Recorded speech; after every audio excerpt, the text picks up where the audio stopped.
So over the past couple months, I have been using this guy right here, the Canon M50, and I've absolutely loved this camera and love what I've been able to produce with it. But recently I've been taking it out on a lot of my professional shoots, and so I figured in this video, why not break down how I turn this sub $700 camera into a professional camera I can take on professional shoots.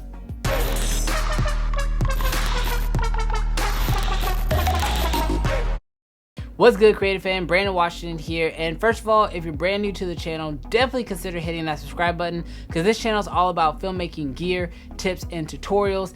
And in today's video, we're going to be taking a look at the Canon M50. Now, a couple weeks ago, probably a couple months ago now, I actually put out a video on this camera talking about how great it was, a lot of the features that I love about it, and all those things have remained true. However, rigging this thing up has taken it kind of to the next level. There were a few things about the M50 that I wasn't a huge fan of, and now with this new rig setup that's actually super inexpensive, I've been able to really take this camera up to the next level. And so without wasting any time, let's go ahead and jump into the first element, which is the heart of the entire setup, and that is the cage. Now this here is a cage from a company called Small Rig. You can find it on Amazon. By the way, I'll have links to everything down in the description down below.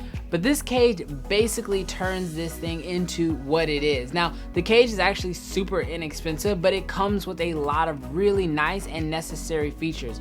First and foremost, this thing has threaded holes all around it, which gives you a lot of customization options. So now you can actually attach different elements to the cage.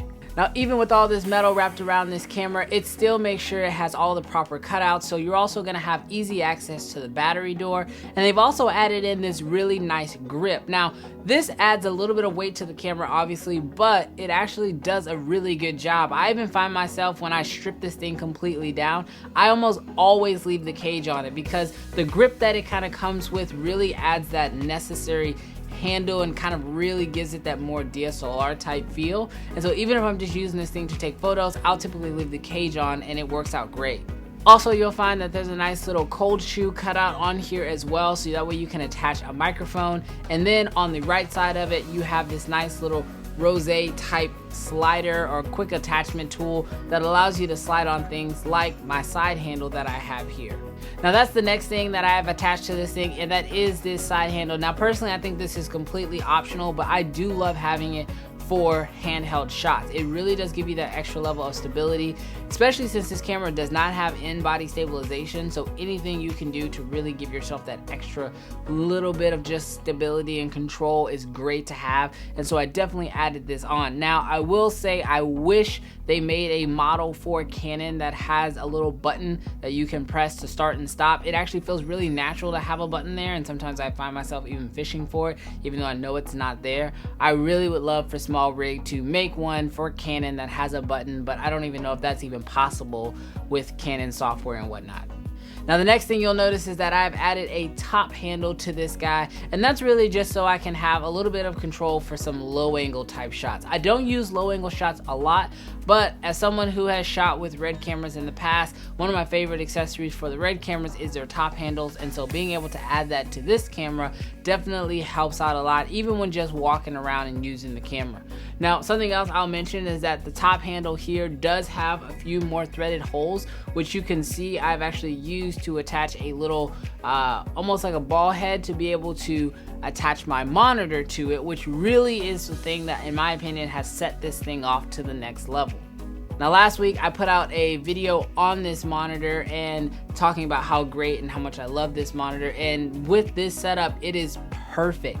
I mean, it is a sharper image than you're actually going to get out of the screen on the camera, which is one of the issues that I had with the camera initially, but it's also a 5-inch screen, so it's a bigger screen, a bigger display. It gives you a lot of things that the actual Canon does not give you, things like false color, in my opinion, a better source of peaking. It gives you zebras and a lot more other features. So that is something that's really, really nice, and so I've attached that to this entire cage to give it that full rounded setup look.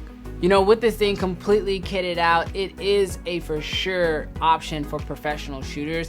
and a great secondary B cam, which is the way I've been using it. Actually, a couple days ago I took it out on set and I was using it as a secondary camera angle, but I set it up before I set up my 1DX Mark II, and my client was actually like, wow, that's a really nice camera, that's super professional, how much does something like that run you? And I kind of just laughed it off and not really told them the price, because if they knew how cheap this camera was, they would probably be asking me why I was charging them so much. And that was before I even took out the 1DX Mark II.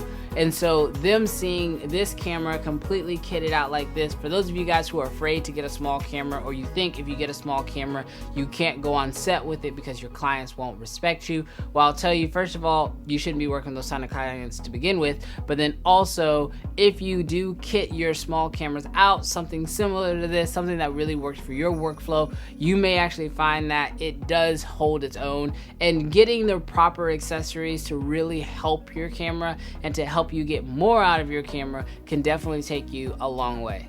So there you have it, guys. If you have any additional questions about this kit, this setup, again, links to everything will be down below in the descriptions. On top of that, if you have any questions, leave those down in the comments below. I'll do my best to try to answer those with as little time as I have, but I'll do my best to answer those. And always, thank you guys so much for checking out this video, and I'll catch you guys in the next one.